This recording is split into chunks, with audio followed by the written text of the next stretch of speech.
That's right. We're back again.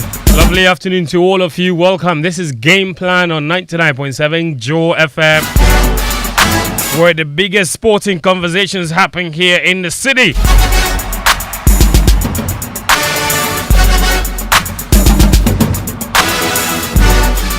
Thank you for tuning in. We are streaming live on Facebook, Joy 99.7 FM. Also on Twitter Spaces, Joy 99.7 FM. Also on Joy Sports GH on Twitter. That's where we are streaming. Also on YouTube as well. So this is live and interactive. The hashtag is Gameplan. So do join the conversation. What's coming up today? We're on till 2:50, of course. We'll start the conversation, some athletics conversation. As if Apawu is in town, what's brought him here? The people that have brought him, we'll hear from them shortly. The Velocity Speed Summit is taking Accra by storm. Who is benefiting from that? We'll hear from a high performance coach. Why is it necessary to have a high performance coach? We just go and run. The thing is running. Why don't you just run? Why are the exercises important? Why must I stretch in a certain way? We just wake up and start running. That's how we do it. But no, performance experts say, no, we're doing it all wrong. We've got potential in this country in track and field. How can we ultimately get the best out of them? Get the athletes performing at their optimal best. The Premier League title race is very well into the home straight now. Arsenal bottled it, or more like they had a bit of reality check. Manchester City showing just why they are the best team of this generation. Arsenal still lead the table though by 2 points, but is it just cosmetic lead? Or City have it all to do? Everyone says Pep Guardiola is building a special machine at the Etihad. Where do this Man City players or this Man City team rank in the greatest Premier League teams of all time? There is already conversation or whispers in the corridors as to whether this team could possibly be compared to the teams of Sir Alex Ferguson as possibly the greatest team in the Premier League. Is that a bit of a stretch? I don't know. What do you think? Because it looks like that's going to be 5 Premier League titles in 6 years. That is just ridiculous. We turn the Premier League into a farmers' league, many people say. So is this the greatest Premier League team of all time? 5-0, Frank Lampard's record as Chelsea manager. Be like the guy don't go win one match till the season ends. Hey Chelsea, yo bro. Oh my word. Anyway, so all of that is coming, and then we wrap up the conversation today.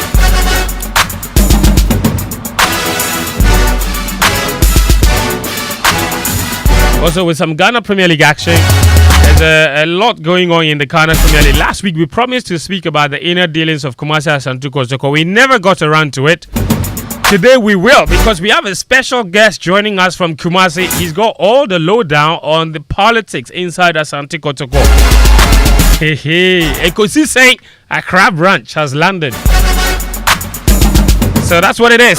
Show is live interactive on social media. Do join us. Use the hashtag Gameplan on Twitter.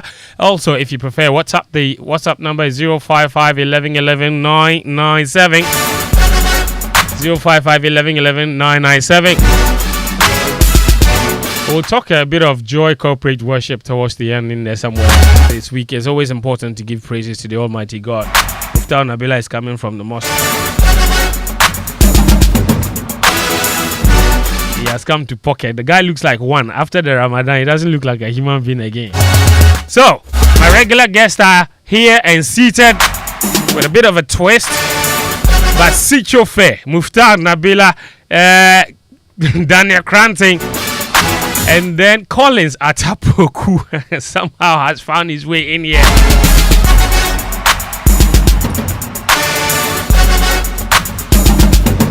right, anyway, good afternoon, guys. Welcome to the show. Before I introduce my special guest here, Sitsofe, how are you doing? I'm well, Fent. How are you? Good. Today you showed up in a white jalabia. Finally in white, huh? Finally.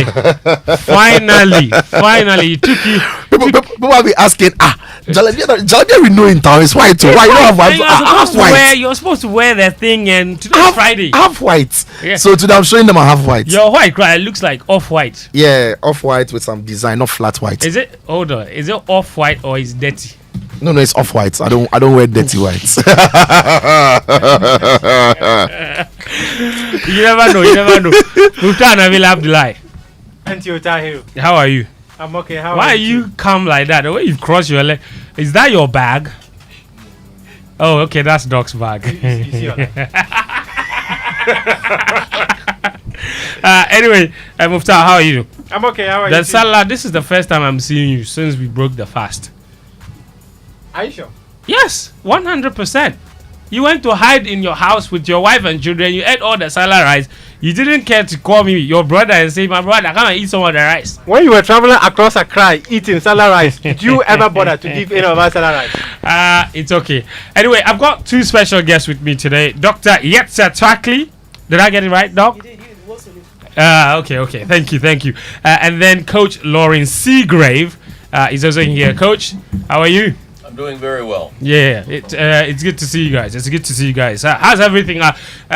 Doc, let me begin with you. Obviously, basically, I have followed you guys the last few days since you arrived. You've been conducting the Velocity Speed Summit from Sports Equity Lab. I mean, what is all that about? Basically, for anyone that hasn't exactly followed closely, especially for our audience, what is the Velocity Speed Summit all about, and what is this great man, Lauren Seagrave, this legend of physical performance? What is he doing here? Absolutely. So nice to see everybody. And Yeah. I like your white. My white is off white as well. It's It's because of the dust in the streets, Yeah. not because of I'm dirty. Don't hold brief for him. Don't hold brief for him. You're on brand. Our Of colors are blue too. Don't hold brief for him. Don't hold brief for him. Anyway, Doc. Yeah. You're just telling us about the Velocity Speed Summit. How did this come about? What is it about? Yeah. Basically. Yeah. So the Max Velocity Speed Summit is our first attempt to bring a science-based, athlete-centered, and coach-driven speed clinic as well as lecture and dinner to Ghana. So we're trying to essentially inspire the coaches of Ghana and the youth of Ghana to learn and understand the true neurobiomechanics of maximum velocity sprinting and high performance sports writ large. Wow. So science, the science is underpins all of it. So a lot of people think that speed is a talent. It's something that you can essentially will yourself towards, but actually it's not. It's a skill that can be taught. Of course, you have to add the teaching to talent, right? And to drive and to motivation and having an actual dream and vision. But there is a science to it. I'm a scientist at heart, and my wonderful coach here is also a scientist. He wanted to be a medical doctor and became an athlete and a coach. I wanted to be an athlete and a coach, and I became a medical doctor. Oh, there you go. So we're exactly we swap places, but the common ground is teaching, is science, and so we found common ground there, and that's why we brought this speed summit here. That's amazing. What are you doing with the speed summit? How many kids are you training? Where are they from? What's the end game with all of this? Sure. So we started off with just one idea. We wanted to have a speed clinic. A clinic is not a training session. Yeah. A clinic is a technical session where we introduce high performance skills to athletes of all sports so they can take those very precise skills back to their sport. And so that was the idea. But then it expanded. We thought, well, if we're going to be here, we're going thousands of miles, some people traveling 24 hours. Yeah. Let's expand it to a full week. So we connected with our good friend Rex Brubby, and we said, what if we started our event on Tuesday, had something Tuesday, Wednesday, Thursday, and we capped the entire week off with the Ghana's fastest track meet coming up on Saturday. So it's a week now. So we expanded from one day to a week, first of all. That's cool. Day one is baller. It's like that David Banner song, y'all were rocking at the beginning here. It's just like, we got to do everything. And I saw you bobbing your head. So along with me. You know, I'm very. It was. No. There was. You see, the thing is, the way you have so subtly praised that tune right now, I just lost some points because because my producer, before we started the show, confess, my producer and I were fighting over which tune to choose, and then they won. It's a banger. I know. Yeah. Every time anyone says anything good about the tune, I lose some points. My point's gone. Oh, and the foundation is coming. They're coming to America theme song, so that speaks to Lawrence. He's from America. I mean, that's right. That's subtleties. I know. Anyway, it all kind of just works. So the first day we had Tuesday night. We had a closed door coaches dinner. So that was only with about 15 of the best and most serious minded coaches all throughout Ghana.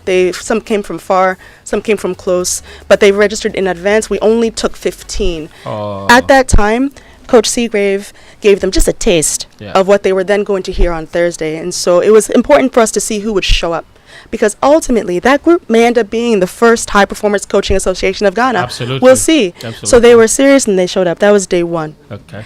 Day two, that was the speed clinic. Yes. So we brought 50 Ghanaian youth all over the country from different schools. Some came as far as Volta region. My dad's from Volta, so I have to give them a shout out. And they have the best athletes. But anyways, so he's from Volta. I knew there was. That was connection.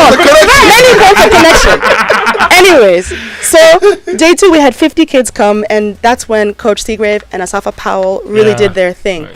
Age 14 to 17, from 3 to 6 p.m. It was a deep dive into the true high performance biomechanical drills. We didn't go easy on them. They had to get things right. Asafa Powell was a demonstration athlete. Nobody better to demonstrate speed, right?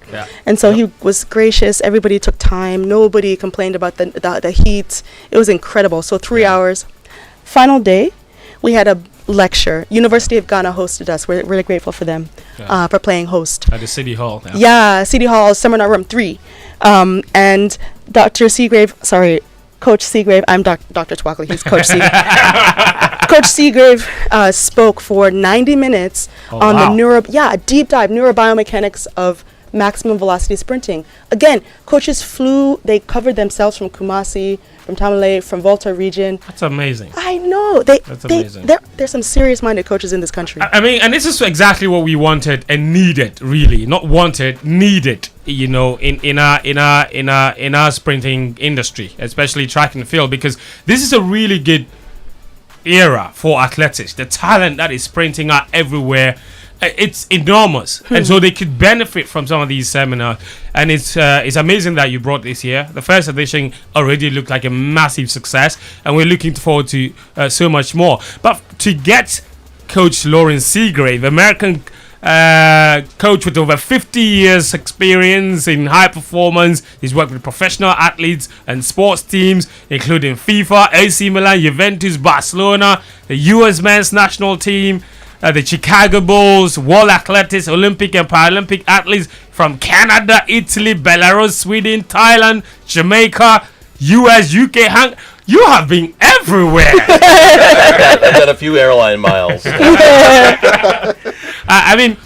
Coach, what has it been like coming here for this is your first time? My very first time, yes. How are you enjoying it? It's been a great experience, and especially getting a chance to interact with the coaches and getting a chance to interact directly with some very motivated athletes.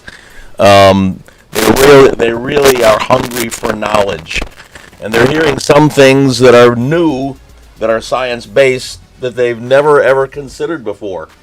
And so it's really changed their whole thinking, it's changed their whole paradigm. They're excited about learning. We're hoping this springboards into a coach's education platform where we can reach out to many coaches in Ghana who then can touch hundreds of thousands of young athletes, not only in athletics, but in many sports. Yeah.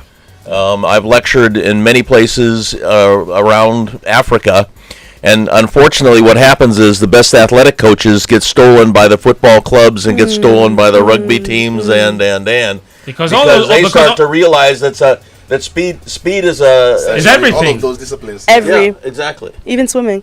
That's I mean that's very interesting. It's every discipline Except for requires chess. some level of speed. So yeah. if You you know. have the right person to educate you, you go and tap the talent of that person and the knowledge of that person to improve your skill. Yeah, unlike you, who doesn't care about speed coaching, you just get up, start running. You think that's how to be. So I the skill I actually need is how to talk fast, and that's why he's here. He's going to coach me how to talk fast.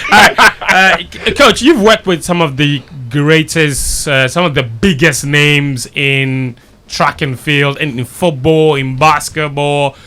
Just to give us a sense, we were talking off air about some of the people you've worked with, and in football alone, the moment you mentioned two names, Oliver Bierhoff and Edgar Davis, my mind was spinning. I'm like, that is huge. But you've in terms of Olympic track and field, who are some of the people that you've worked with, and how do you think, for example, the up and coming athletes around Ghana can benefit from the journeys of some of these athletes? So I think I have worked with many, and just to start to name a few: Donovan Bailey, LaShawn Merritt, Dwight Phillips in the long jump, who jumped 8 meters 74, which is not a bad jump. And the list just keeps on going on and on. Dawn Sowell and Sheila Eccles, who were the fastest people in the United States in the 80s.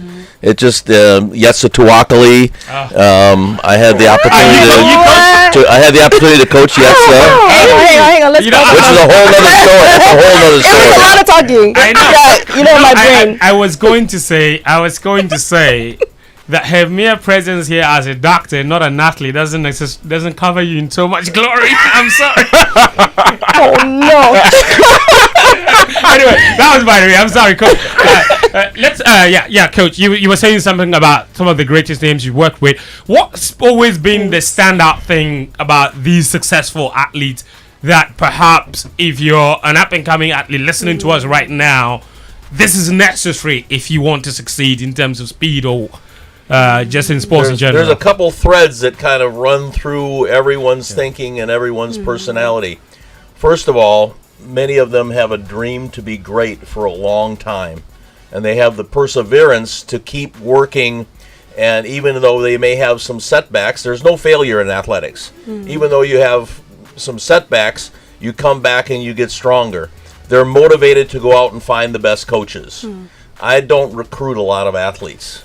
You know, I get a call from a parent, or I get a call from an athlete directly, or even an agent to come join the training groups that I've worked with in the past. And people are just motivated to be there. And the interesting thing is when you get a lot of people together that have a big enough dream, if the dream is big enough, the facts don't matter. I mean, people figure out how to get it done. And what's been really exciting in the last 10 years of my coaching career, we've integrated the Paralympic athletes in with the Olympic athletes, and we've created a synergistic training group that is so dynamic that everyone kind of feeds off of one another, and they become lifelong friends and lifelong training partners. And it's like the old thing, team. Together we accomplish more. Training, everyone accomplishes more. Yeah, training to be faster is one thing. Another thing is one really essential part of the whole physical performance thing is warm-up. And we hear people talk about it all the time, that if you get the warm-up wrong, the performance itself might be affected. Back in 2019, a lot of conversation, especially around the Ghana national team, was that they conceded really, really quickly at the start of every match. And there were some people that put it down to maybe not the right kind of warm-up. How essential is it, that kind of warm-up routine? How does it impact on your performance itself? It's up. Now they can come out like gangbusters instead of having a sleepy nervous system for the first 30 minutes and end up chasing the ball around because somebody else has got it on the other team. That's interesting. And Doc, yeah, you wanted to add to that? I was just going to add a little bit to that. So I agree that the sleepiness of just jogging and then doing static hold makes no sense neurobiologically and neurobiomechanically. But I think also the mindset. A lot of people just go through motions. The coach gives them something to do, they do it. They're mentally not present. Right. If you think about, the best way to get through any performance, whether it's your work performance, this radio show, a doctor doing a surgery, etc., it takes a certain growth mindset where presence and actual mindfulness is required. So I would say an athlete when I used to go through warm-ups, if my head was somewhere else, I would get very little out of it. So a lot of it has to do with just growth mindset. We all know the psychology of learning brain versus survival brain. Learning brain needs to be active as well while you're physically moving. We're neurobiological beings, right? Yeah. So it all starts from the brain. They're all connected. So being dialed in and being present and not just sleepily going through the motions, I think is important too. So the mind and the body must be in tune, basically. Oh, yeah. We have that advantage. Yeah, as humans. Yeah. Well, that's the link. That's the link in terms of reprogramming your nervous system, because that's what we do with the system that we teach young athletes to actually reprogram their nervous system so that they can move more efficiently and consequently faster. If they all had a USB jack in their ear, we could just stick a little dongle in there and let them download it. Some sci-fi upload a new program. And I don't know what's happening right now. The athlete has to be present and focused, and otherwise they're just going through the motions, and they're thinking, okay, I wonder what I'm going to have for dinner tonight. And instead of being in the here and now, and actually thinking, okay, is my ankle cocked? Am I popping my thigh forward? Am I stepping over my opposite knee? What are my hands doing? Is my body position right? All of these things have to be attended to if you're really going to make a change for the better. Interesting. And Coach, by the clinic that he conducted, obviously, like Doc said, it's not a clinic is not a coaching event. It is basically trying to give them the tools that they can use later. But from your experience conducting that 3-hour clinic, what did you notice about the awareness levels of these kids, or their knowledge really about what proper physical performance routines are? Well, I mean, they'd never really thought about it before. A lot of people just do it to get through it, and then they go home. And so we had co-coaches and the assistant coaches were all from Ghana. Co-coaches were more international, and then they worked with Asafa and me. And when you were going around and making corrections and putting hands on and one-on-one, you have Asafa Powell come up and tell you, okay, you better get your butt down and get your body in a straight line, otherwise you're not going to benefit from it. Yeah. They buy in right away. And the other thing is that Gabriella, who was a young, maybe 13-year-old athlete, was really doing a great job on doing the exercises. And I asked her if she could do me a favor and be my demonstration athlete, which is what Asafa was doing. Yeah. And she did a wonderful job. Wow. But here's the side benefit. All of her friends and all of the other athletes thought, wow, if she can do it, I can do it. And this changed the whole dynamic of the group. And all of a sudden, the energy level went up. Great tactical coaching. In this case, it's great psychological coaching. Psychologically, everybody's I'm learning a lot. If my mates can do it, I can equally do it. I can jump on it. It wasn't an accident that I did that. I was looking for the right person, and she did an unbelievable job. Coaching. But then she and her mother and her siblings came to the lecture that was designed for professors and coaches the next night. And they were back there taking notes and totally engaged about, okay, what can we learned this, but now what else can we learn and pick up and be able to move forward? No details. I want to ask this. I mean, you've been in the sports for so long, and Doc as well, you've been there for so long. I gather maybe in the 80s, the more pressing things to give an athlete as training or in clinic would have been different from what you discovered in the 90s, what you discovered in the 2000s, and what you discover now. Because science keeps evolving. And as you've spoken, it's, a lot of scientific issues. From where the sports it's now with science, What is next? When you sit back and analyze where the sports has reached, first it used to be only talent. Then because of technology, science, and research, we realized that a lot more of things were scientific. Where do you think the next thing is for elite athletes? Well, and that's a interesting idea, because going back to the 80s, which I often use, basically people coached the way they were coached. And so it became just one continuous mistake repeating itself over and over. And then all of a sudden a lot of research started to be applied, and some real specialists jumped in, and we linked coaches with scientists. And now all of a sudden things change. That was kind of the 90s. In the 2000s, we started the coaching education systems around the world in different countries. And by the way, this is one of the reasons why the Jamaicans are so good. They have the best educated coaches in the world, because it's not by accident then. No, I went to Teddy McCook and said, you need to start a coaching education system. And he said, no, they'll get too strong and throw me out. I said, no, they'll love you. And he stayed to be president until he moved up the ladder even higher. Wow. But all of their coaches are educated by the educators in the country, going out right down to the high school and the grade school level. And basically, I hear what you're saying. So, and basically, that's what we need in this country to get to the next level. Because obviously, if the Jamaicans can do it, we can do it. The Jamaicans are from here. There's no reason. Exactly. The Jamaicans should be winning gold medals every now and then, and we cannot in this country. Can't even make the podium. Yes. Hey, that's very judgmental. They're trying. Can I answer that question, though? Yeah. I have two things I just wanted to say. So, in terms of where we're going, I mean, the thing is, in every field, we're discovering more. There's new archaeological discoveries every year, right? Yeah. Same thing with sports science. The beautiful thing about sports, I think, is that we're trying to optimize human potential, right? So, I think there's two areas that would represent the next frontier. First is inclusion. I mean, I really do think that a modern sports environment would have athletes from all backgrounds, whether they have disabilities or not. Why? Because then interesting questions start to be sparked.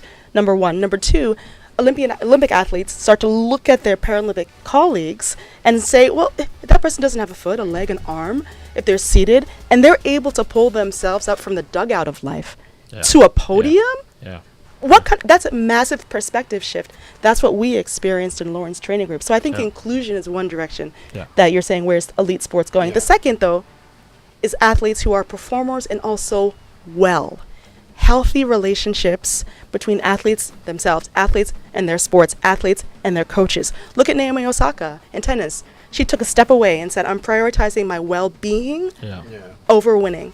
Simone Biles, Tokyo 2020. I'm not going to break my neck. I'd rather not become paralyzed. Thanks. So I really feel like we're moving in the direction where athletes are full humans, where wellness is just as prioritized as their winning. Interesting. Amazing, Doc. Thank you so much. Let me ask Doc a quick question. Muftawu, we need to move on. Yeah, we need to move on. But just going to be pretty quick. One thing I want to understand is that if you take a look at the current generation of Ghanaian athletes that we've got, before they went to the US, you would notice most of them were doing 10, 12, 10, 15. They go to the US, they're doing sub-10s and all that. So you ask yourself the question, what is it that they are doing out there that we do not have, and what must we do to be able to have our athletes also get to that level? You don't even have a track. That's so, like, I mean... No, but that's like asking how is sausage made. Yeah. Right? I mean, it's every detail. No detail is left uncovered. No stone is left unturned in many high-performance environments, right? From sleep to nutrition timing to nutrition themselves to mental conditioning to strength. I mean, how many? We can go down the list, A to Z. So it's an attention to detail and a precision, right, in the training environment. I don't know what you would say, Coach. The other thing is having training partners that are like-minded and also talented, so everyone is pulling each other up by their own bootstraps. And you've got a group of coaches, and you go to a meet in Florida in April, and there's people running 9.9. And if you look at there was a 18-year-old the other day that ran 9.86. Yeah. And you see this evolution. What used to be thought to be unbelievable world record pace in the 90s is now being done by 18-year-olds because of the evolution of understanding of the coaches, of applying the sports sciences, and really leveraging that in order to be able to lift everyone up. Interesting. Doc, so everything culminates into tomorrow, which is Ghana's fastest human. Yeah. And that event has been running for what? This is the 10th year, I believe. 10 years. Yeah, that's a lot. Well, we'll be there. A lot of athletes have gone through. But ultimately, Doc, I'm looking forward to working with you guys going into the future and with Coach as well. Hopefully, I have a grand idea about what we could do to track and field, especially after the Africa Games when we finally have a functioning track. Because right now, we just don't have one. But once we do, it's entirely possible to have a continental Tour silver event in Ghana, because now Nairobi has one, Botswana has one, and today's ceremony today. Exactly, and then Nairobi is 13th of May. It's possible if we have a very functional track to do that, and you're in leadership in that kind of position, and I like to see this go to that level ultimately. So thank you for everything that you're doing. It's been an absolute pleasure to have you here, Coach, and Doc. Hopefully, this will be the beginning of so many really, really great things for athletics in Ghana. Thank you, Doc. Thank you. Thank you, Coach, as well. Yes, so those were some very interesting comments, very interesting thoughts, of course, from our special guests that have joined us here from the Max Velocity Speed Summit, which has been ongoing and included lectures as well on physical performance from a very accomplished high-performance coach, Lauren Seagrave, who is joined us here. And Dr. Twackley has also been able to join us here. She's the one that's put all of this together. Thank you so much for joining us. All right, we're moving to the next part of the show. And this is where the interesting conversations for those who love football begin. Athletics is interesting for some people, including myself. Football is more interesting for others.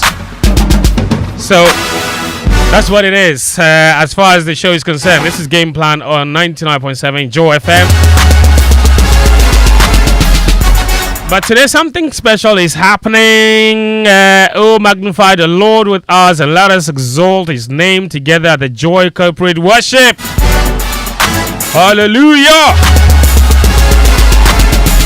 And look at the way they filed into the studio like Daniel Koranteng, Collins and Poku. Look at them.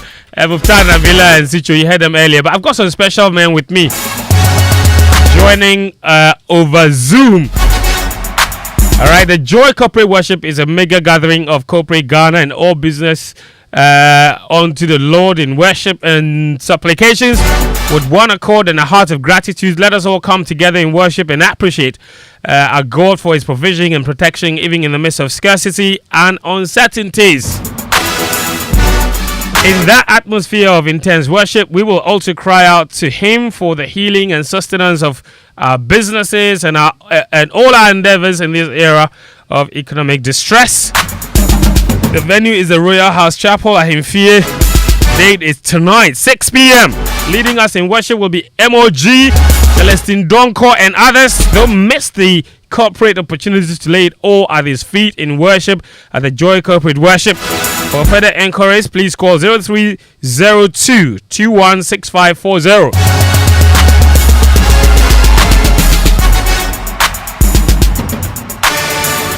The Joy Corporate Worship is supported by the Apostle General Sam Kranche Ankara and Royal House Chapel at Himfie. A Joy Corporate Worship, a corporate appreciation. Alright, to talk more about it, let me welcome Fifi Forsing, Pastor Chewakwa, and Reverend Mike Nee Bosi. Guys, welcome to the show this afternoon. How are you?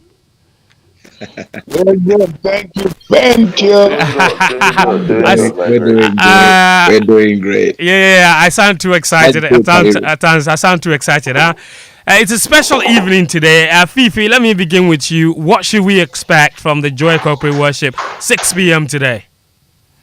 Well, I like the shout of the praise the Lord, hallelujah, is going to be shared today. So obviously you said it, we're going together at the Royal House today to lift up thanksgiving, worship, and prayer to God as corporate bodies, corporate entities, businesses, individuals. Joy Corporate Worship is that mega platform where we're trusting God that quarterly we can let this happen. You know, you mentioned that in these days of scarcity, distress, and uncertainty, you know, we need to come before the God who supplies. First, we're going to thank Him for how far He has brought our businesses, and we're going to commit the remaining year, as it were, our businesses before Him to open the floodgates of blessings. And so basically that's what's going to happen today as we meet at the Royal House Chapel. We will praise God, we will worship, we will thank Him, and we will pray. And so that's why you all must be there. Hallelujah, hallelujah, hallelujah. Pastor Aqua, let's talk about ministering. What kind of event we should expect this evening? Mr. Fossing already spoke an awful lot about the need for it tonight, but let's talk about why we should all be there this evening. Well, tonight is actually the second edition of the Joy Corporate Worship. The first edition was an awesome time. The power of God was so strong. The presence of God was so strong. One thing we've got to understand is that there is the law of source and resource. And the law of source and resource states that wherever a thing comes from, that is where its source of livelihood comes from. So take a fish, for instance, you know, out of water, and in no time it is dead. Why? Because it comes from water, so it's got to be in consistent contact with water to continue living. And that is how we as humans are. We came out of God, we come from God. And one of the avenues to continually, you know, have contact with God is through the avenue of worship. And so in a time of worship, we're going to connect to our source so we can draw from our source what it takes to continue to fulfill that which we ought to fulfill. And so this is very, very important. I want to encourage each and every one under the sound of our voice to be at Royal House Chapel, you know, as we lift up worship and connect to God. The power of God will be so strong. The presence of God will be so strong. We've got some great ministers and minstrels lined up to stir up the presence of God. So it's so essential. We can't afford to relegate this to the background. Amazing stuff. And Reverend Niabose, let me come to you now. Like Pastor Aqua mentioned, this is the second edition. Who and who can come, basically? Is it open to the entire public? Why is it important that corporate institutions must come together in worship together? So I'll say that in a bit, but let me quickly add to what my brothers have said. And in doing so, I make a quote. One of your guests, you know, who just went, a lady doctor you mentioned, she said, somebody says, I'm prioritizing my well-being over my winning. I'm prioritizing my well-being. That was really instructive. Very profound. And who best can you go to first when it comes to your well-being? You would have to consider the one who is capable of doing all things, even when men are unable to do it, or when men stop. That is where he's able to go. And for us at Joy FM, we have chosen, or we have actually set ourselves out to be the ones gathering the people, you know, of God together. Psalm 50 and verse 5 says, gather my saints unto me, gather my people unto me, those who have a covenant with by sacrifice. So everybody who names the name of Christ, everybody who calls himself a child of God, a woman of God, a man of God, is very much invited. This program is for you. For us at Joy, we believe that somebody ought to do it. Somebody ought to do the gathering, and we are doing the gathering. And it is then behoves on you to actually hear the call, or hear the clarion call, and then be part of what we're doing. Plus, I have to say this very quickly. Mostly people come to the Lord and we have expectations already. It is good to have expectations when you come before God, but how about come and say, Lord, I want to thank you for what you've done already. Because you see, we don't even know, we can't quantify what God has done already for us. We can't pay for it. We can never pay it back, except to say, Lord, what you have done, we are grateful. I'm reminded by the one person out of the 10 people who were cleansed of their leprosy. And the Bible says that he came back with thanksgiving. He came to just appreciate Jesus Christ for what he's done. And in the end, he got something else in addition to what he used to have that the rest did not have. Why am I saying this? It is very, very crucial that what we have received already, we come with a grateful heart to say thank you for what you've done. Thank you, a heart of gratitude. And so if anybody had the sound of my voice right now, all I say is that come. I want to see people from EcoBank donning their brand t-shirts or their brand stuff and all that, whether it is a cloth, whether it's t-shirt, come. I want to see people from ABSA. I want to see people come with your brands, because the corporate stuff. So you are coming, 10 of you or 20 of you are coming from the same, whether it's headquarters branch or one branch and all that. You come and represent your brand. Let's appreciate God. And guess what? You are actually making sure that God recognizes you and your brand as well. Right. So the blessings, when it comes in multiples. Hallelujah, hallelujah, hallelujah, hallelujah, hallelujah, hallelujah, hallelujah, hallelujah. Thank you so much. That sounds very familiar, It does. But bottom line, this evening we are all coming there. 6 p.m. Royal House Chapel at Himfie. Wherever you work, come there. Say thank you to the Almighty God for His favors, for His glory, for His favors, and all the good things He's done. Because I think one of the most profound things I picked from what you said, we tend to keep asking, but we never remember to say thank you for what we have already. So it's very essential to, because every day. MOG is on. Celestine Donko is on. Thank you, MOG. Oh yes, I love that guy. Celestine Donko is a legend. So thank you, Fifi Forsen. Thank you, Pastor Tuakwa, and thank you, Reverend Mike Nee.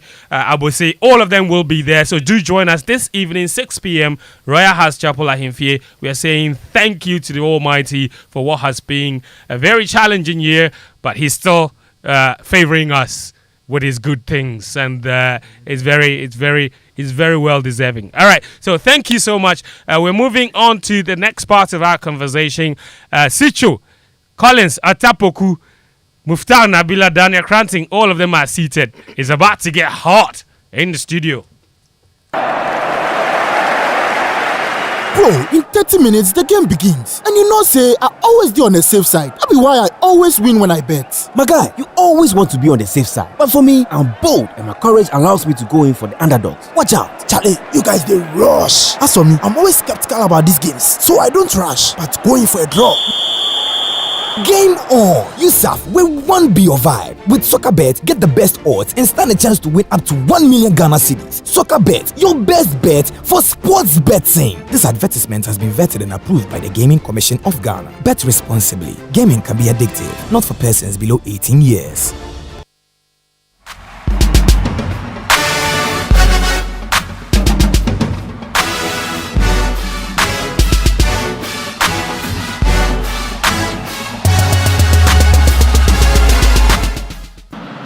Oh, how well did he do that? Haaland finally gets his goal. 4-1. And the Blues have said to the challengers, you'll have to wait your turn. That's what it is. You have to win. Man City did. Absolutely phenomenal performance. Daniel Koranteng. Daniel Koranteng.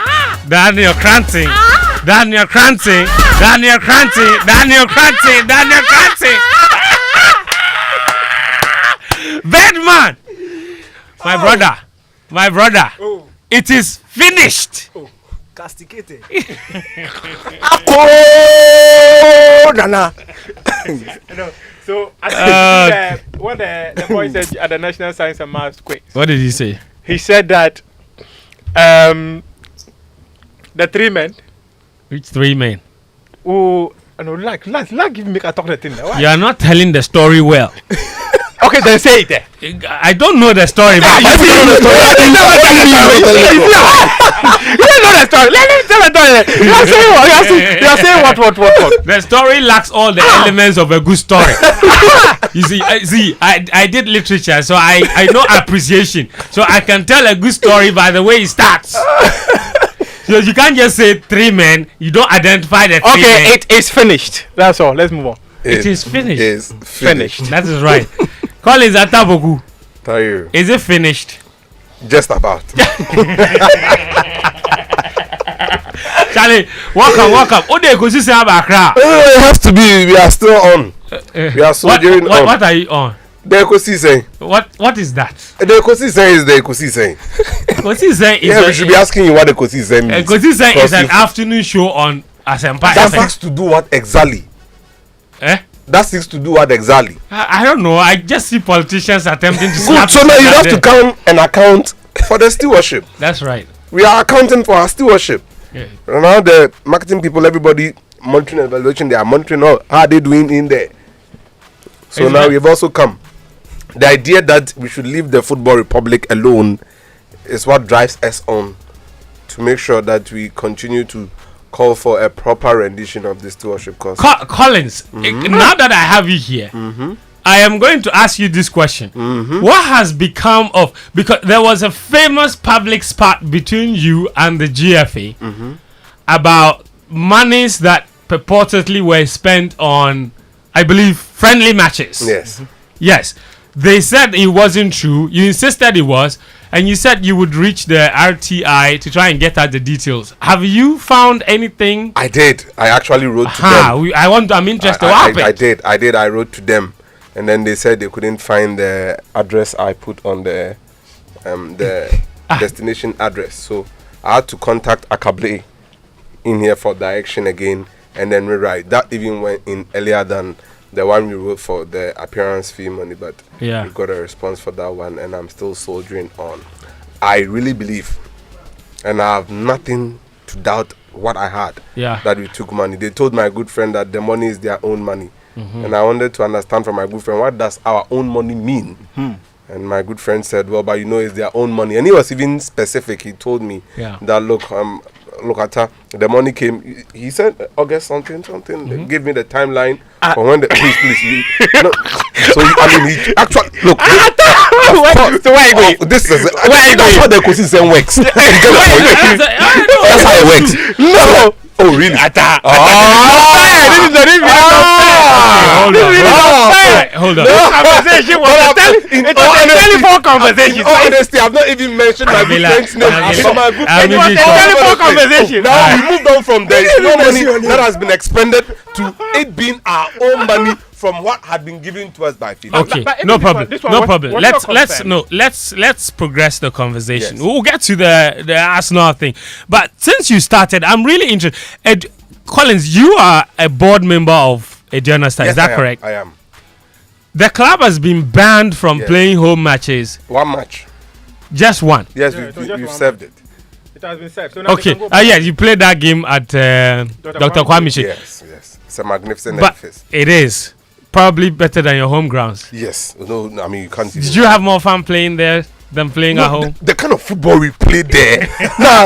So would you rather the ban became perpetual? But you know the life patron and owner wanted us to continue playing there. At some point. Ghana football. Wait. Maybe when you go to Africa, you can use that. I mean, as soon as he said that, I knew that he had looked. No, the facility. So when you go to Africa, you can use the facility doesn't It's a magnificent qualify. facility. It doesn't. But Dorma is Dorma. You would come to Dorma. You come to Dorma. It's not. But why do the fans in Dorma like beating up opposition fans like that? Especially fans of Tamale City and RTU. Because the incident that got them banned happened against Tamale City. Yes. The week before that, RTU experienced something similar. Yes. I know there is history there between especially the BA clubs and then the Northern Region clubs.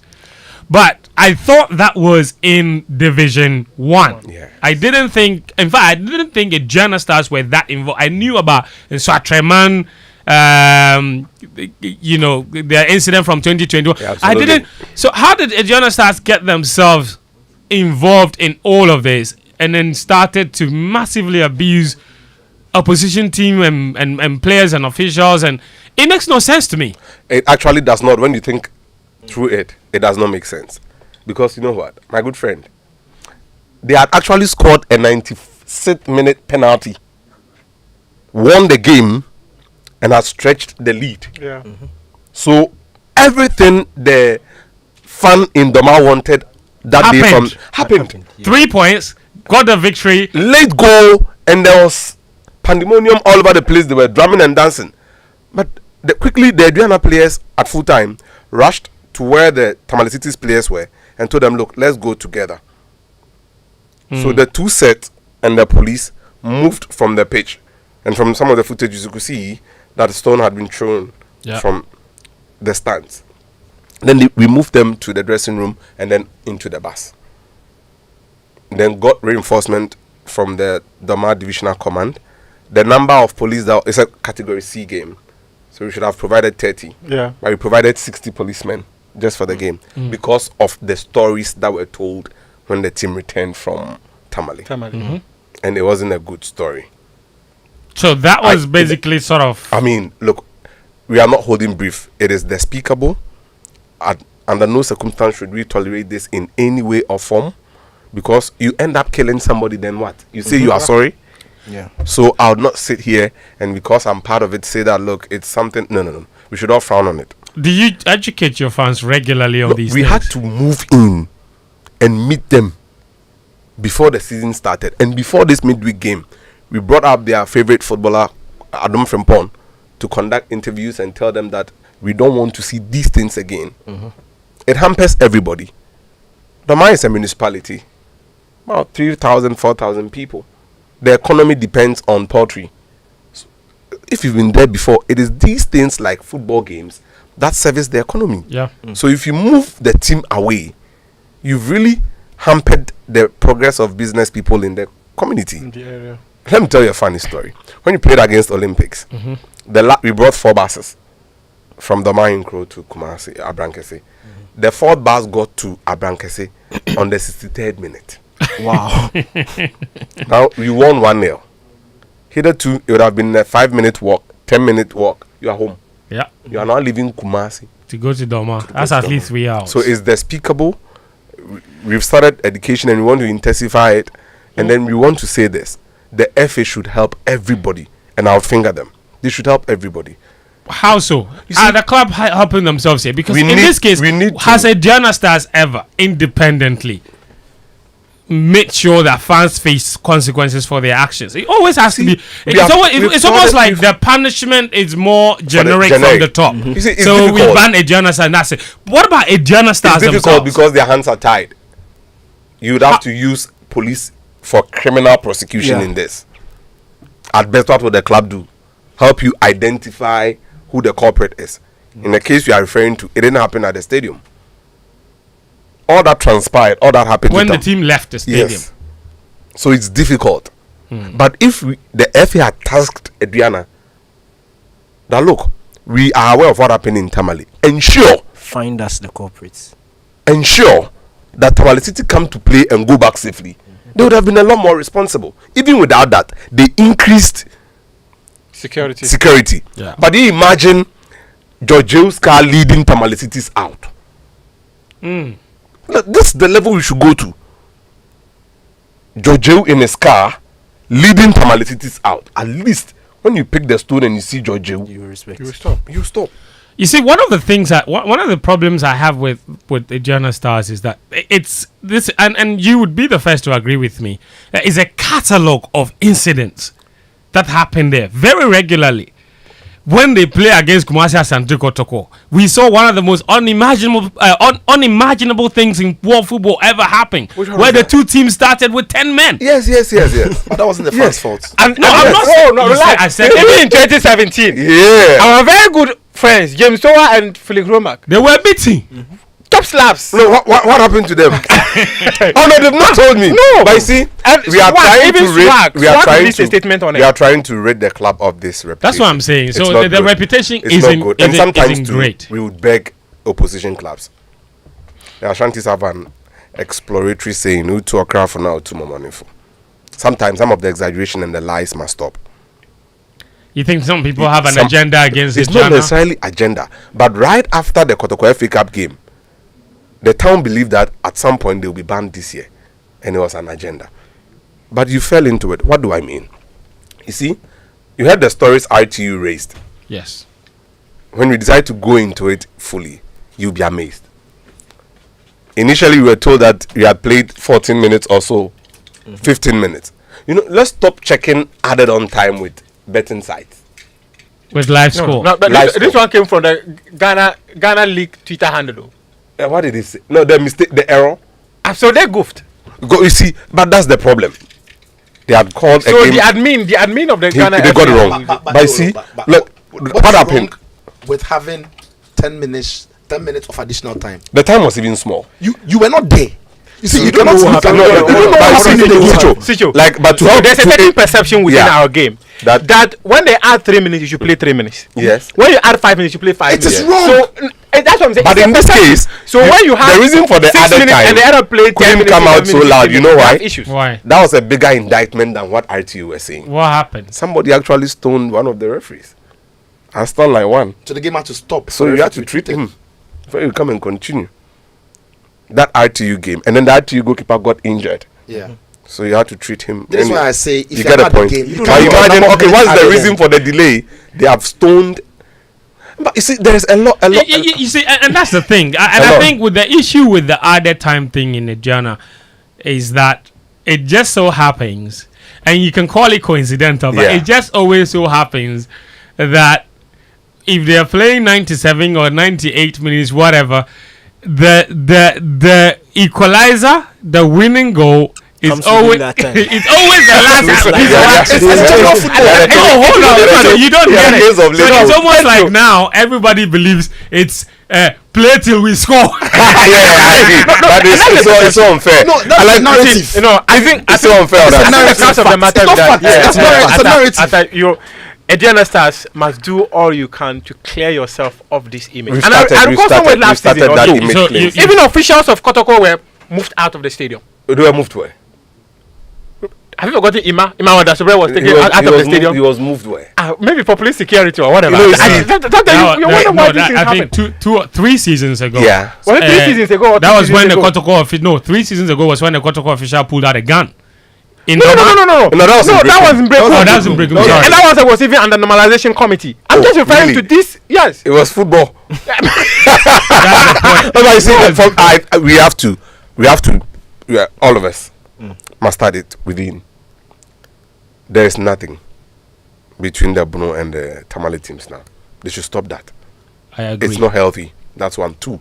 Avoid a Division 1 game between 2 Bruno clubs this year. I had promised them not to say this, but I'll say it.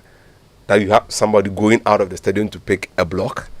It was just coming to stone somebody. These are 2 blue clubs. You get the point. So sometimes football. Let's accept it.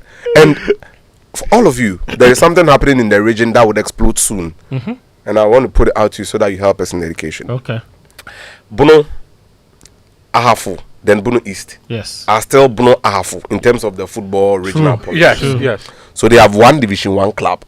Division 2 club qualifying into Division 1 from 3 regions, and then they are the other side has Upper West, Northern, and Upper East, so they have 3. Yes. So every year, no matter who goes out, because the Blue East clubs play with the Northern, Upper West, and Upper East clubs. Yes. Yeah. No matter what happens, we would have 3 always coming from the north. And then the one that comes in might not necessarily come and play in Zone 1A, but might go to Zone 1B, depending on the location. Yeah. And with the decision of the FA to split it into 2, that's what we're always going to have. No, you see, but the difficulty now is that people are buying clubs from the north. Yes. Why are same qualified? It is now called Blue East United. Yes. Why? Because it is easier to qualify there. That's the thing. So there will be gerrymandering. Yeah. I've watched Kumbun, BMBM, and Mana FC play at Techiman because their pitches are not cool. Right now, there are people prospecting Division 2 clubs in the Northern Enclave to make sure they will buy the Division 2 clubs now. Let them play, qualify, doesn't our good friend run one? Yeah. I discussed it with him and he was like, yeah, but it's the order of the day. So we are going to suffer. All right, interesting. And the politics will keep going. Yeah. Here's one more thing. One of the biggest things that's currently happening is the massive division in Kotoko. Collins, you're right in the thick of it. I have found that preposterous. I've not understood what exactly is going on. I know this happens every now and then, especially towards every administration's tenure. These kinds of things always happen. It happened to KK Sapon. It happened to Poku Nti. It happens all the time. And I don't know what it is. It is with Kumasi Asante Kotoko and this self-inflicted chaos that always characterizes the end of an era. What is it with Nanaya Amponsa? How have we reached here? I don't get it. What's causing this whole rift, if you like? And obviously, it's translating and it's affecting the team on the pitch. Decisions that the management took, and maybe others that they didn't necessarily take. But it's all very chaotic at the moment at Kumasi Asante Kotoko. Sometimes when I speak about it, I don't even know where to start. Because you're a fan. No, but the issue is that Sitsofe will be the right guy for this question, for obvious reasons. You know what? How do you separate a board and a management in a governance structure? Nanaya Amponsek's success for the management is the success of the board. The board brings out policies for the management to implement on a daily basis. Structurally. That's how it's supposed to be. Yes, So I am telling you, have me on record. Dr. Kwame Che, for obvious reasons, went to the secretariat and told the people he had been working with, Lucy, Rose Padmore, and Kodos. He told them that he told them he was bringing Nanaya Amponsa. They should support him. Oseako told the accountant, Mr. Poku, all these people spoke to them, Baba, the bus driver, everybody. I'm bringing Nanaya Amponsa. You've brought him. How have you gotten here? We've gotten here because Kotoko has got an eternal enemy who is a gossip. Goes to Dr. Kwame Che, Nanaya Amponsa will do this to you if you are not careful. Is that one individual who is saying that? No, it's a cabal. I see. You know these people. When you are going to work on Monday morning, when we used to use that route through the golf course to Alternate, myself and you, you see them at the golf course. They are not playing, but they are there. They are chatting. They are there. What is their interest? No, so see, the moment the economic benefits doesn't inure to some people, they begin to raise issues. Chaos. Look, let's time this. Bene Champon had gone to Angola. Yeah. Yes. And the money had come. Fidelity. Only for these people to go and tell the big man that Dr. Sapon had signed a cooperation agreement and incorporated 70% of the money into the cooperation agreement. I remember that. You would. Poku Nti had built a hospital. Yes. Yeah. Another rumor. Quite a famous story. You get a point? It is relentless. With Kotoko money, be specific. That's how they always said it. No, they went to the point of saying that the Tuareg is driving now. The VW Tuareg, he used Kotoko money. I have no problem with that. You've been in Switzerland. If you come buy a Tuareg, I don't have a problem. But these people always seem to find their way.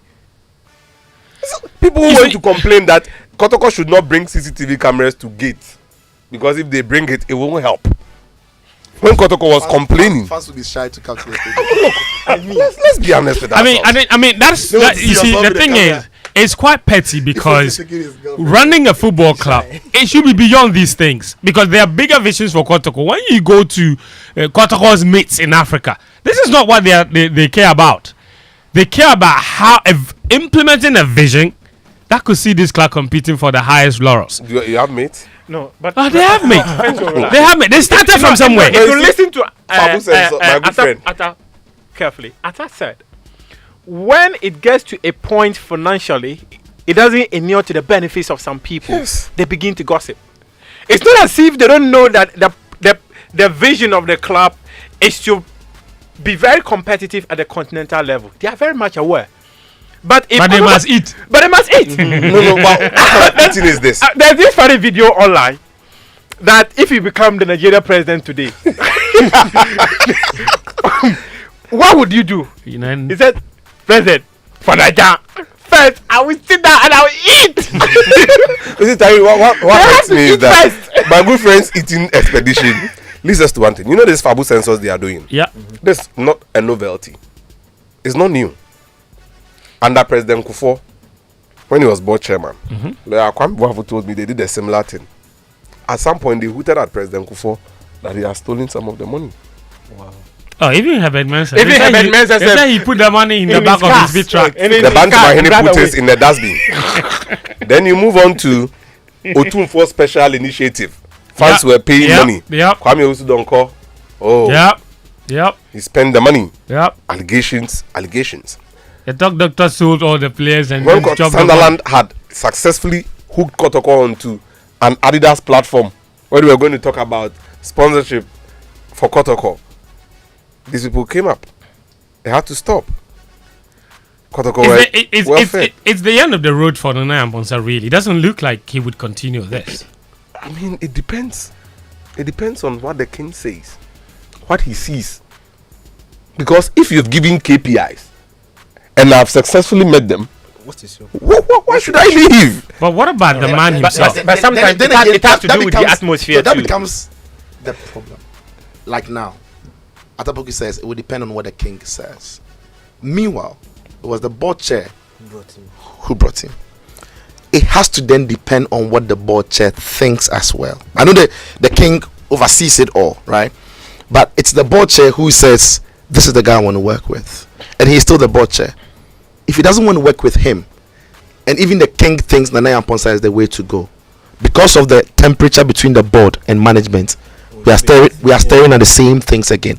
And there's the problem in Kotoko at times, I feel. It's okay to have all the rumors, all the kokonsa and everything, but follow the facts. Right. If they say 1 CD was supposed to be in this account, and we go into the account and the 1 CD is not there, where is the receipt for the expenditure? What did we use the 1 CD for? But you see, they don't do that. Not all the time. And most of the time. Against mine. And most of the time, the power struggle is such that they prefer. It's either in the camp of management, and you see, I think sometimes it's cultural. It's not about sometimes. All the time it's cultural. Yeah. We have a culture where the person who is seen the more, or the person who leads the conversation in terms of speaking and relates with a bigger group, is the star. Yeah. And you have a culture where the big boy wants to be the star. Yeah. You catch? Now Nana Amponsa he's the CEO. He's running he's the head of the management. He's the one taking the shine. He has to. He really has to. How dare him do that? That is where the culture comes in. Yeah. That is why we are now. Amponsa has to assume a personality where he is the guy who is fronting for the fans with the place and everything. He's supposed to.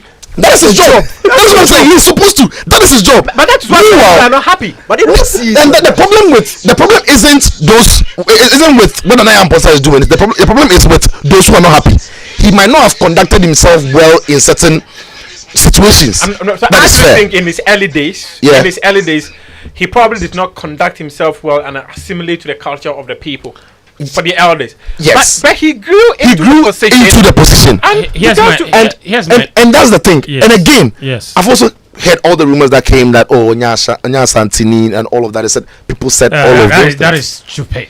You see, but Fentuo, anybody that dare says that on that board is done. That's what I'm saying. Especially with the person they were trying to attribute it to. Yes. The Uncle Biahime allegedly. Yes. He can't say that. Nobody can say that. That is the rumor. Done. That is the rumor and Kokonsa we are talking about. Yeah, but every time you hear that rumor and Kokonsa, it is either dirtying Nana Amponsa or it's dirtying the board or Kwamiche, let's be honest. Yes. No, so every single day what you write separates them. It makes them go further apart. Absolutely. And that is what the board and management have to live above. Can they? You go back to the cultural assimilation. Yes. TV Obing from Akroche, a good friend of the king, and then the secretary Kofi Bedu, Herbert Mensah, B.A. Mensah Kumewu, Mm. It didn't surface. It didn't. Collins, how involved is Kwame Che now in the running of Kotoko? He's board chair, but how involved is he? Because from the outside, it looks like he's completely washed his hands off and he's concentrating on Nations FC. And he's building something special. Is he part of it? Officially not. Is he part of it? Officially not. Is he? No, like, but you don't need to be officially not. That's the difficulty. If Nations FC qualifies to the Premier League, Kotoko and Nations FC can play. He's involved in the club. He's the board chairman. So he's the ultimate policy proponent for them. What was his last policy? No. When was his last meeting? Because you have to be there to submit this. Yes. So when was the last one? Yeah. Because he also feels bitter about the way people are treating him. There have been whispers that he has secretly gone to tell the king that thank you. But this thing is becoming turbulent. But if you know their family very well, they are from Riamuase. His other brother is Nana Nkansa Bwedu, the Agric in Zemahini. So it will be outrageous for him to go there and say, take your team. He can't try that, especially with Nkansa Bwedu around. Unless the king says. So for Kwame Che sees Kotoko as a custodian of an Ashanti property. And then Nana Amponsa and the legend see the corporate governance modernity structure. There is a clash. And again, you see, there's also an aspect that hasn't helped. And I'll always say, I know Nanayao listens. Please go. I think I know where you're going. I'll always say this. You see, Nanayao chose an administrative style which helps for a time. But you need to be consistent. You need to be innovative and evolving enough to make it work. Unfortunately for Nanayao, a lot of the things that has been said against the board chair and the board itself hasn't necessarily come from Nanayao. Exactly. It's come from people who have aligned themselves with Nanayao. And so when these people attack and speak, it's almost as if and Nanayao has been able Goro boys. So whatever they call it, Nanayao has been able to almost always for Kotoko find a common enemy for him and the fans. And it's a good managerial skill because it puts you and the fans together. So today the GF is against Kotoko. The fans they force themselves to believe it. Tomorrow every referee is against Kotoko. The fans in Nanayao, they force themselves to believe it. The next day broadcasters don't like Kotoko. The other time commentators are using Kotoko. Did you? Oh no! Are you part of? Have you? I have because I've been there when Kotoko's PRO has said things about me to fans. And if you ask all the broadcasters who cover it, I mean, in the game, they've been there. And I say it's good managerial skill because when you're able to create a common enemy for you and your fan group, it puts you together. Siege mentality. Us versus them. Now the problem then is you then don't have control over the attitude and behavior of all the fans. So when they get onto Twitter to insult the board chair, to insult the board, when they call radio and they are assaulting the board chairman, you and I don't have control over the individuals who are doing it. But these individuals are somewhat in your camp. So it is part of his administrative style which has created this. Go to Twitter and I'll say it again. The best example for what the case study for what he's saying was the famous Nanaya was on the Twitter space when they insulted. I felt so bad about it because it was a non-issue in the first place. But because of where we have gotten to. That shouldn't have been, because if you know how Twitter spaces work, there's nothing that Nanaya could have done. He wasn't even a speaker. He didn't have the mic. He's not the host. And he was just on it. And he didn't create it. No room for context. No room for context. You feel it. But there's also the other aspect where many people, and in fact, I've personally been attacked by people who are also alleged to be aligned with the board chairman. Yes. Where every single day they go on their platform and say all manner of things about the club. So, for instance, you are given the responsibility of managing Fentuo and Associates. And as a board chair of Fentuo and Associates, Muftawu Nabila Abdulai, who works for you, takes delight in always running down Fentuo and Associates. And you as a board chair, you see nothing wrong with it. You see nothing wrong with it. If not said anything to stop it. Maybe he said something that better continue to go about and say the stuff they want to say. But trust me, if you are given the responsibility of running an organization, you will not allow someone to run down the business you are the board chairman of. And when they are running it down, it's always tailored towards an angle which is normally that is the against point. Nanaya. So people think that those, because they are running down Kumasi Asante Kotoko, because there's this belief that Nanaya Amponsa does not respect the board chairman. That's why we are also positing that it is traditional media versus new media. New media. Yeah. And what do you see? Let's be bold. Be bold and say it. Don't let my good friend corner you. Say it. What the Light FM crew do that has attracted the fury of Kotoko fans is no different from some of the real bile that has been spewed on the board chairman on some of these spaces. Yes. Absolutely. Let's be honest. Yeah. But so both sides. but it started. It started from Light FM before. We agree. But then too long. They've never been right. Can I just say this? And I'm glad Collins mentioned it. New media versus old media. Yeah. I also do believe that old style versus new style of management, football has evolved. I really don't think that Kumasi Asante Kotoko's structure as it stands now has positioned the club for success. Because I think that's where the basic problem is. But the structure is not bad though. Hold on. Let me hold on. No. I think the structure is bad. I think the structure is bad. And it starts from the ownership. Is the elephant in the room that nobody wants to really deal with. It is true. Now, we know what Kumasi Asante Kotoko... No, yes, it's true. We know what Kumasi Asante Kotoko represents. No, we know what it represents. Yeah. What it stands for. Yeah, what it stands for is the porcupine. Yes. We get it. The porcupine, it has to keep shining. And one of the things that is holding the club back is the structure. And I'm saying the structure... Now, I'm not saying that the ownership should be wrestled from the king. I think it should remain there.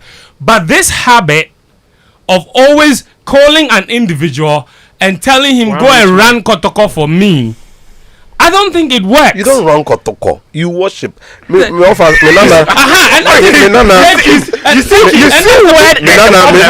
Mr. and then as Antinsa man force you and Diantino. And also say the Mojane obey Ebesum Asantirai.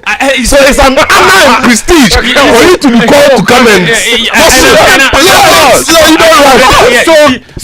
so I'm using my money to worship. We should stop worshiping Kotoko. Yeah, you see, anybody can I that wants to speak, we can't let you finish. We beg. You know what they say? I was going to suggest something. They say that it's cultural. You see, no, I get it. But I know. Hold on. But I think it is. It's not school book. I think it is essential to open Kotoko up for investment, where private equity stands to also benefit in a certain way. So, for example, instead of maybe calling Kwame Chi and say, come and worship Kumasi Asante Kotoko, what if they opened up Kotoko for private investment? Float some shares. Yes. Don't even float shares. Not necessarily. You don't want to go the line.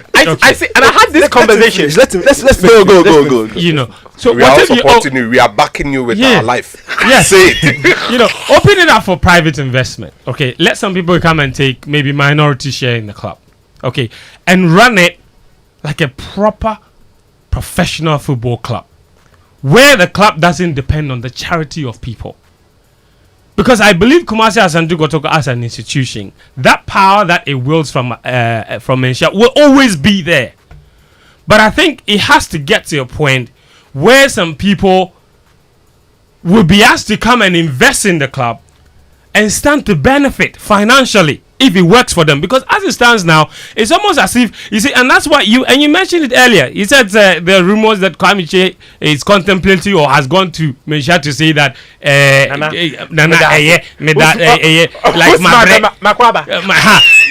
you get what I mean? And all this nonsense going on between board chair, he doesn't attend board meetings, and board chair doesn't talk to CEO. It's a private investor. AKA, just give a good example. If Todd Bowley came to spend money in that football club and he hired Nana Eamponsa to be his CEO to run the club, there cannot be any possibility whatsoever where there is a rift between the CEO and the board chair, or where their vision does not align. What kind of institution is you can't succeed in an environment like that? And that is exactly what the problem is, because Nana Amponsa has his own ideas for Kotoko. Kwame J has his own ideas or no idea at all for Kotoko. That's unfair. No, hold on. You know, I said no.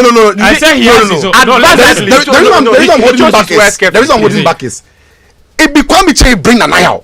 That's all the ideas Nanaya you think he has. See, you're not getting Nanaya didn't appear in Poku. I brought it for the reason. I know Gary will record this. You can separate before it. Nana Yamponsa was appointed, we did a background story of how Nana Yamponsa became the CEO of Commercial. Good friend. It was quite detailed. Yes. Even when Nana Yamponsa wanted to become GFA president, Dr. Kwame had his eyes on him becoming the chief executive officer of Commercial. Yes. But we've gotten to a point where the two, they do not agree. No, I get that. I'm saying that at the point they do not agree. When Fentuo got there, they were saying that Nana Amponsa has a way the club wants. He wants the club to go. Maybe the board chair doesn't. I'm saying that the board chair idea of how the club should be run and go is the appointment of Nana Amponsa. You can separate the two. The two of them. Hold on. Why is there a rift now? That is not aftermath of the. I need to snap at Daniel Koranteng, so I must be a sniper, pick my rifle and then snipe. Yeah. But in the recent communication from the club, they've gotten to the point where the communications officer says that we inherited a club that had been awarded cost against for not insuring their bus. And Steve Pollack actually took Kotoko on. And others could have followed suit. Yeah. After the. But you can't say that. Nabila, hold on. You know, my good friend, where did the bus come from? None of us was able to say at that time that the bus was not insured. Not least when you have Hollat. When the Hollat people tried talking, they were told keep quiet if you want your business to do good.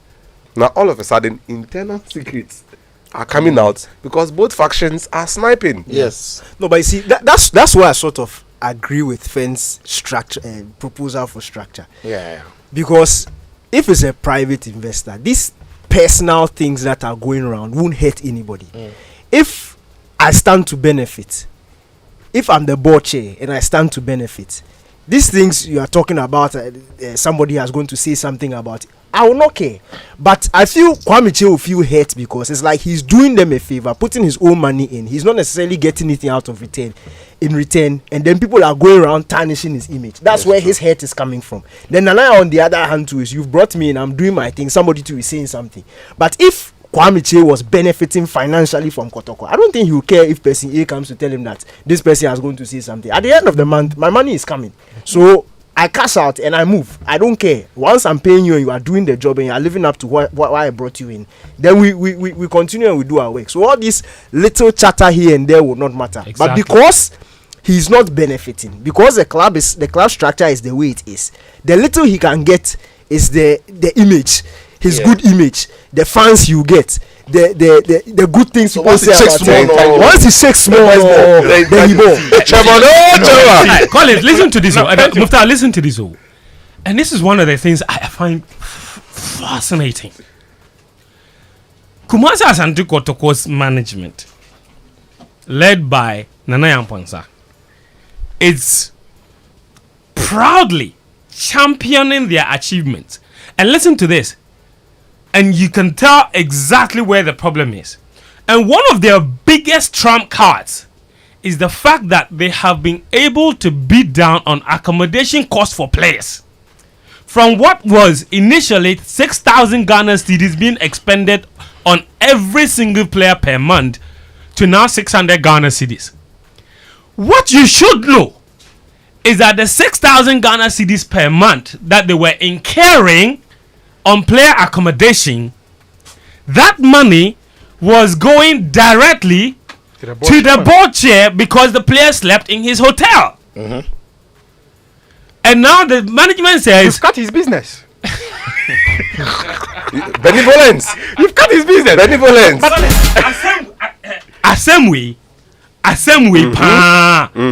You see, and it's one of the manager's biggest achievements. Ordinarily, Sonny Yakuba. How did he sleep there?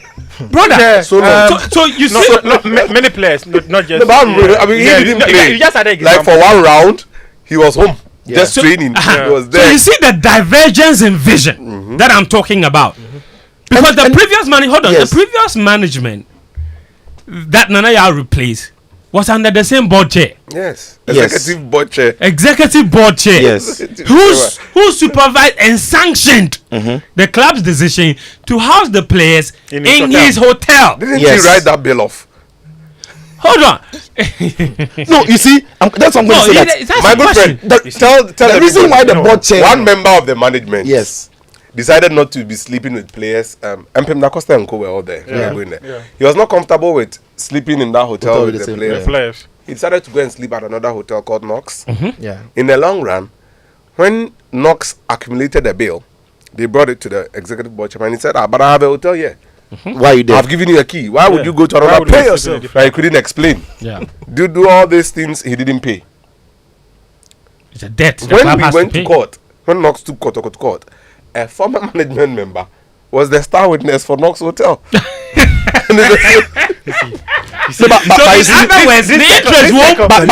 friends, you see, that is why people have not been necessarily fair to Dr. Kwame.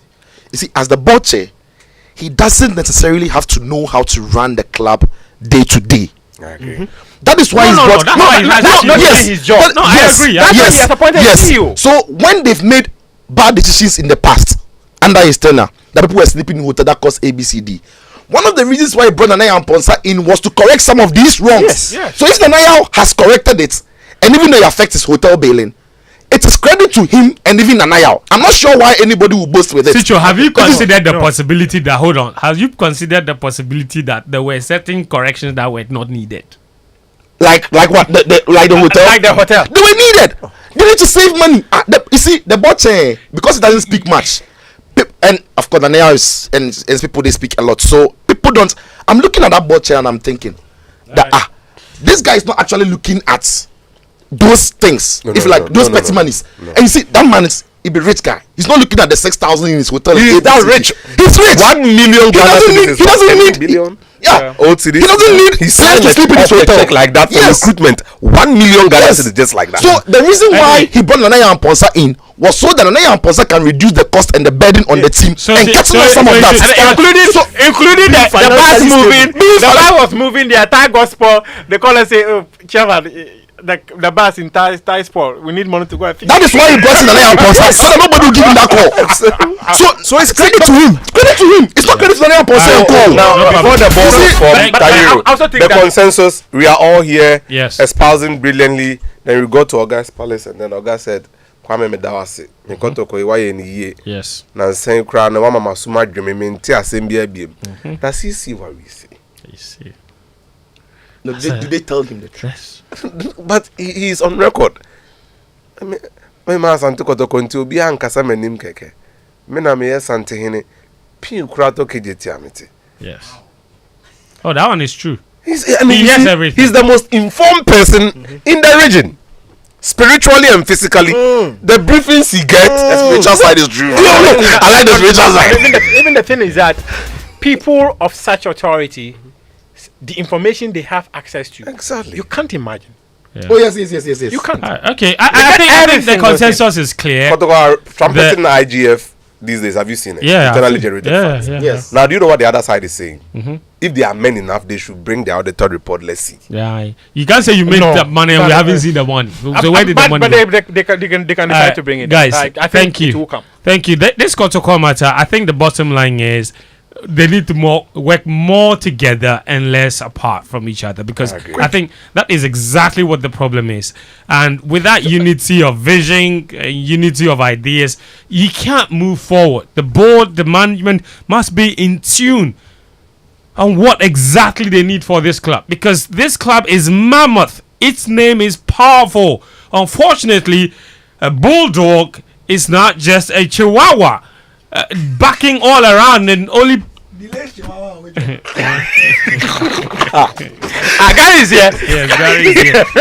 Gary, where's Benny Bones? She'll be back. Where's Benny? She'll be back. Bring Benny, director of Olympic content. I have content for the Olympic channel. Alright, guys. Let's wrap up the conversation today with Chelsea. Well, not Chelsea. I promise not to talk about Chelsea. The title challenge. I promise on my honor.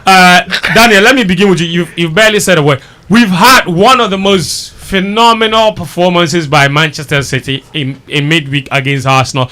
You have said from day one that they were going to get absolutely killed in that game. Arsenal fans thought, now we have seen it happen before. Pep Guardiola, they did Real Madrid. They thought they were going to be there. They didn't beat them, and they were giving themselves hope. Lexus too was giving them hope. He likes that thing. Two landing claps. So he has to support another.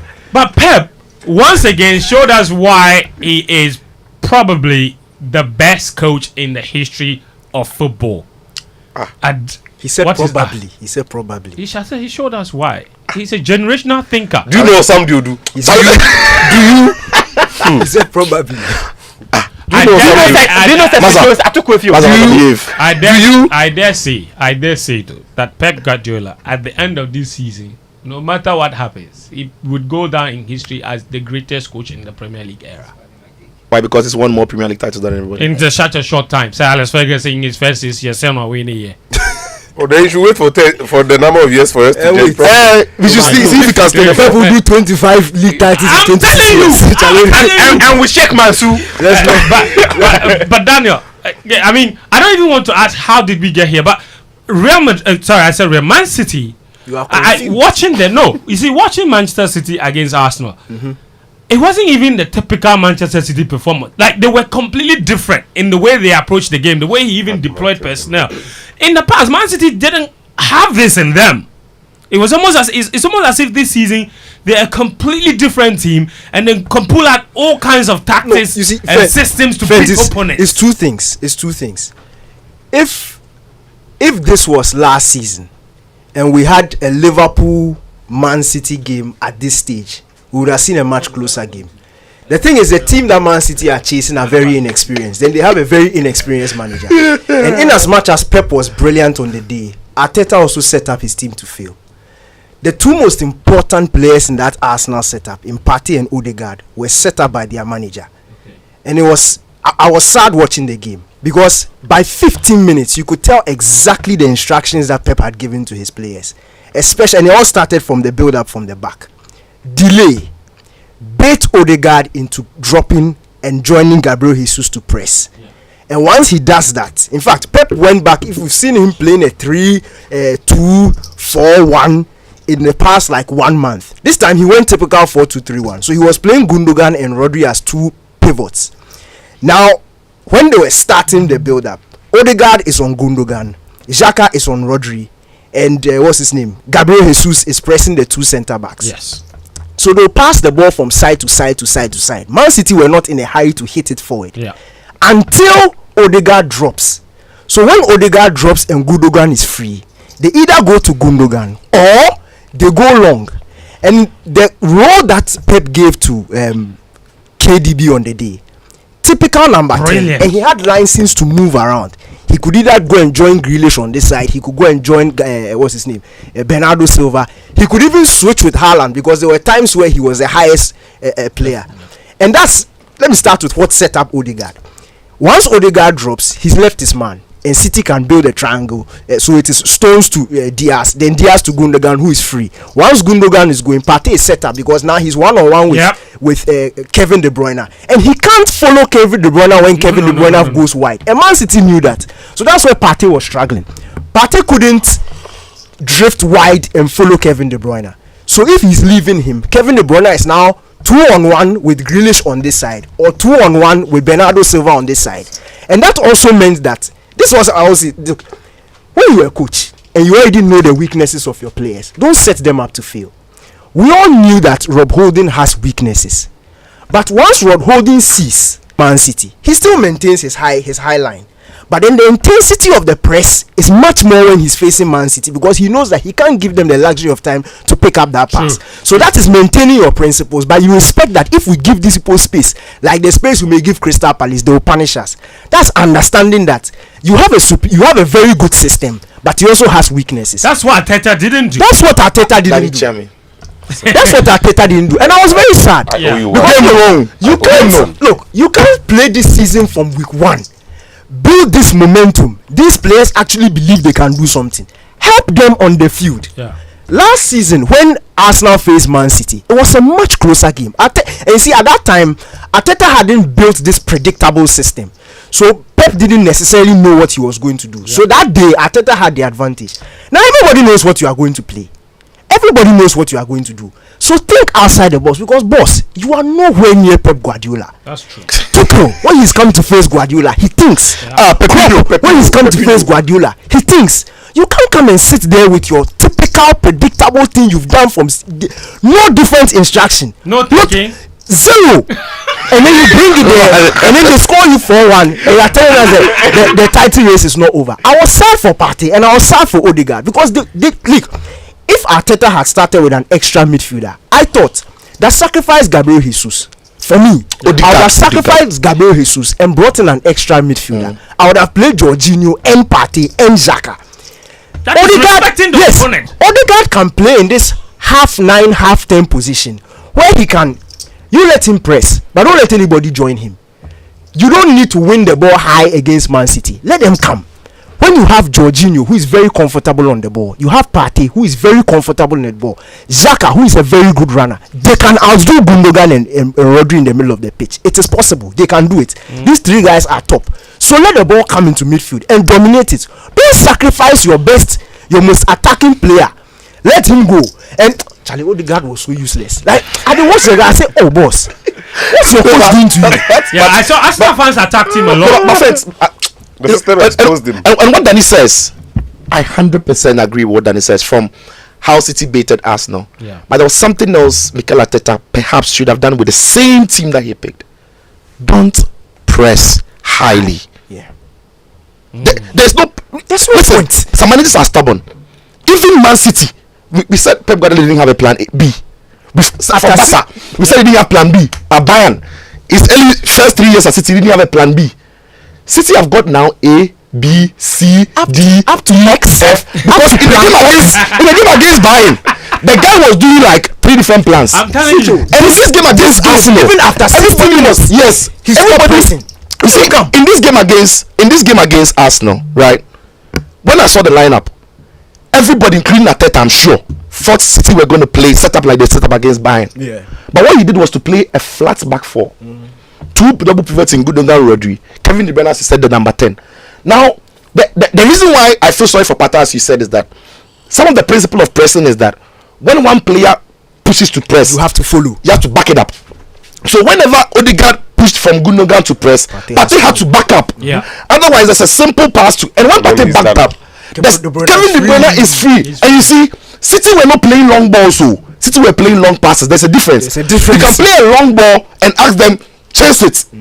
Go and show your strength. That is English football. When you play long pass, it's like you're playing a 5-yard pass to somebody accurately. City were playing long passes to Kevin De Bruyne and Haaland. So when they played it, Rob Holding or Gabriel couldn't compete in the air because the ball was coming to his chest, his mid-rib, or his feet.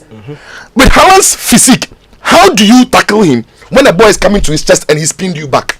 If the ball is in the air, you can foul him because you jump. So City were passing the balls, long balls, to Haaland. And because Partey had gone to back the press and Kevin De Bruyne was free, sometimes in behind Xhaka or Partey. Charlie, what can they do? So simple thing is, you are the Etihad. You don't have to win from the first minute.